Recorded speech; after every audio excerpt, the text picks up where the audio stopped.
इनके द्वारा AI generated video बना करके मंदिर को तोड़ने का दुष्प्रचार फैलाया जा रहा है। सामने दिखा और हमने वीडियो डाल दिया, एआई जनरेटेड नहीं रहा भाई साहब। সম্মানীয় সাথী, আজকে আপনাদেরকে আমরা দেখাবো, আজকে আপনাদেরকে বলবো যে जोगी जी भी डर गया। बंगाल के सरजमीन पर कोई बीजेपी का लीडर है, वो हर हमेशा कहते हैं कि जोगी जी आना चाहिए।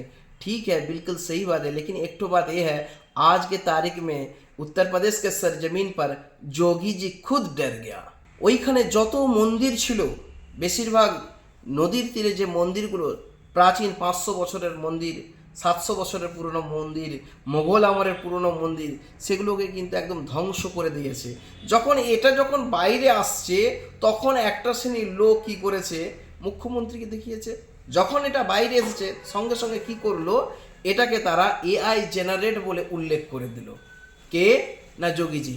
वीडियोটা पासे देखते इनके द्वारा एआई जनरेटेड वीडियो बना करके मंदिर को तोड़ने का दुष्प्रचार फैलाया जा रहा है, जबकि हर व्यक्ति जानता है कि मणिकर्णिका में जो मंदिर हैं वे वहां पर वैसे मौजूद हैं। यहाँ जेसीबी द्वारा मूर्ति तोड़ दिया गया, यही सब है। किसकी मूर्ति थी? देवी देवताओं की मूर्ति थी, शिवलिंग रहा और अहिल्याबाई जी की मूर्ति रही। सामने दिखा और हमने वीडियो डाल दिया, एआई जनरेटेड नहीं रहा भाई साहब।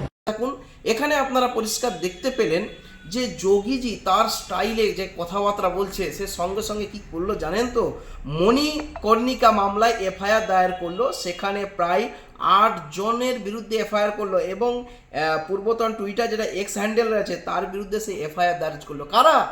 যোগী সরকারের প্রশাসন। তাহলে দেখুন, মন্দির ভাঙলো যোগীর লোকেরা, যোগীর পুলিশেরা, যোগীর প্রশাসনরা, আর সেই মন্দির যখন ভাঙলো, যখন পাবলিশ হলো, তখন সঙ্গে সঙ্গে কি বললো, যেটা মিথ্যে কথা বলছে মানুষ, ইয়ানি হিন্দু সমাজকে গোমরা, হিন্দু সমাজকে সম্পূর্ণরূপে অন্ধকারে রাখতে চলেছে এই যোগী নামের ভণ্ড, এই যোগী নামের টাকলা।